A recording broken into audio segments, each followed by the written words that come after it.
السلام علیکم ورحمۃ اللہ وبرکاتہ نحمدہ ونصلی علی رسولہ الکریم اما بعد فاعوذ باللہ السمیع العلیم من الشیطان الرجیم من ہمزہ ونفخہ ونفثہ بسم اللہ الرحمن الرحیم۔ آج کا ہمارا موضوع اللہ تبارک و تعالی اور لوگوں کی محبت حاصل کرنے کا طریقہ۔ وعن سہل بن سعد رضی اللہ عنہ قال جاء رجل إلى النبي صلى الله عليه وسلم فقال يا رسول الله صلى الله عليه وسلم دلني على عمل إذا عملته أحبني الله وأحبني الناس فقال ازهد في الدنيا يحبك الله وازهد فيما عند الناس يحبك الناس۔ رواه ابن ماجہ وغیرہ وسندہ حسن۔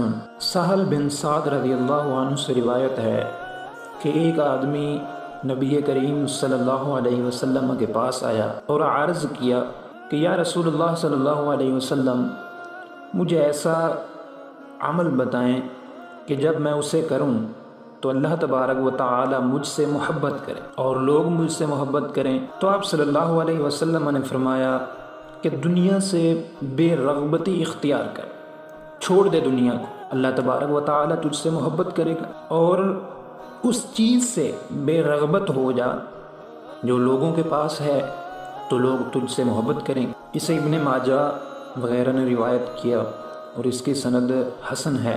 نمبر 1، دنیا سے بے رغبت ہو جا، اللہ تبارک و تعالی تجھ سے محبت کرے گا۔ دنیا کیا ہے؟ اس کا آسان اور مختصر جواب یہ ہے کہ وہ چیزیں جن کا فائدہ صرف دنیا میں ہے اور آخرت میں نہیں، کیونکہ جن چیزوں کا فائدہ آخرت میں ہو وہ آخرت قرار پائیں گی، دنیا نہیں۔ اس لیے اللہ تبارک و تعالی کی محبت حاصل کرنے کا نسخہ ہے یہ کہ آدمی ان تمام چیزوں سے بے رغبتی اختیار کرے جو آخرت میں کسی کام نہیں آئیں گی۔ شیخ الاسلام ابن تیمیہ نے فرمایا کہ الزہد ترک ما لا ينفع فی الآخرۃ۔ زہد ان چیزوں کو چھوڑ دینے کا نام ہے جو آخرت میں کوئی فائدہ نہ دیں۔ نمبر 2، اس چیز سے بے رغبت ہو جا جو لوگوں کے پاس ہے، لوگ تجھ سے محبت کریں، کیونکہ جو شخص لوگوں سے مانگے یا ان کے پاس موجود چیزوں کی حرص رکھے، لوگ اس سے نفرت کرتے ہیں اور اسے ناپسند جانتے ہیں، کیونکہ فطرتاً انسان کے دل میں مال کی محبت رکھ دی گئی ہے۔ قرآن پاک کی آیت ہے سورۃ آل عمران آیت نمبر 14 کہ زُيِّنَ لِلنَّاسِ حُبُّ الشَّهَوَاتِ مِنَ النِّسَاءِ وَالْبَنِينَ وَالْقَنَاطِيرِ الْمُقَنطَرَةِ مِنَ الذَّهَبِ وَالْفِضَّةِ وَالْخَيْلِ الْمُسَوَّمَةِ وَالْأَنْعَامِ وَالْحَرْثِ۔ لوگوں کے لیے خواہشات کی محبت مزین کر دی گئی ہے، عورتوں سے، بیٹوں سے، سونے چاندی کے جمع کردہ خزانوں سے، نشان والے گھوڑوں اور چوپاؤں اور کھیتی سے۔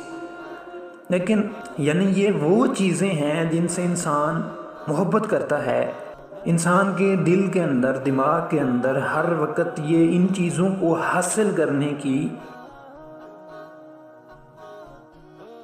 حرص، خواہش انسان کے دل میں رہتی ہے۔ اب جو شخص لوگوں سے ان کی محبوب چیز مانگے وہ اس سے محبت کس طرح کر سکتے؟ ہاں، ان کے مال و متاع سے بے نیاز ہو جائے تو لوگ عزت اور محبت کرتے ہیں۔ نمبر 3، ایک اعرابی نے لوگوں سے پوچھا کہ اہل بصرہ کا سردار کون ہے؟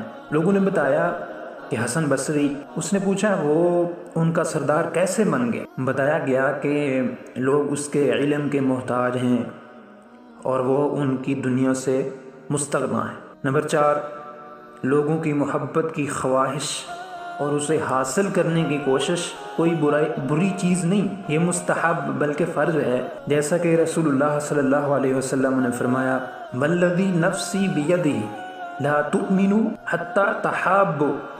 اس ذات کی قسم جس کے ہاتھ میں میری جان ہے، تم مومن نہیں بنو گے جب تک کہ ایک دوسرے سے محبت نہیں کرو گے۔ پھر آپ صلی اللہ علیہ وسلم نے اس کا طریقہ بتایا کہ آپس میں سلام کثرت سے کیا کرو۔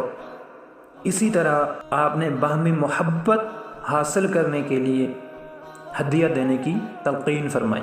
صحیح مسلم کتاب الایمان کے اندر یہ حدیث موجود ہے، 54 نمبر حدیث۔ اس حدیث سے ہمیں یہ معلوم ہوتا ہے کہ اگر جو بندہ اللہ تبارک و تعالی کی محبت چاہتا ہے، جو شخص یہ چاہتا ہے کہ مجھ سے اللہ تبارک و تعالی محبت کرے، تو اسے چاہیے کہ وہ دنیا کی خواہشات، دنیا کی لذتوں، دنیا کی آسائشوں، ان چیزوں سے بے رغبت ہو جائے۔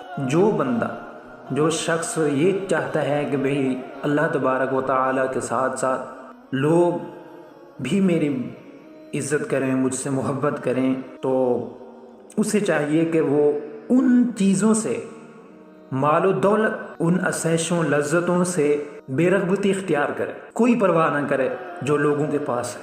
لوگوں کے پاس بینک بیلنس، بنگلے، گاڑیاں، مال و دولت، ان کے پاس یہ چیزیں ہیں۔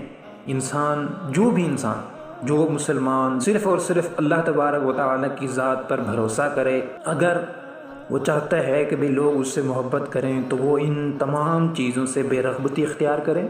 جو مانگنا ہو، جو لینا ہو، وہ اللہ تبارک و تعالی کی ذات سے مانگے، اللہ تبارک و تعالی سے سوال کرے، جو نصیب میں ہو وہ مل جائے گا۔ تو اس طرح یہ طریقہ اختیار کرنے سے اللہ تبارک و تعالی اور لوگوں کی محبت حاصل کی جا سکتی ہے۔ اللہ تبارک و تعالی سے دعا ہے کہ اللہ تبارک و تعالی ہمیں اس حدیث پر عمل کرنے کی توفیق عطا فرمائے۔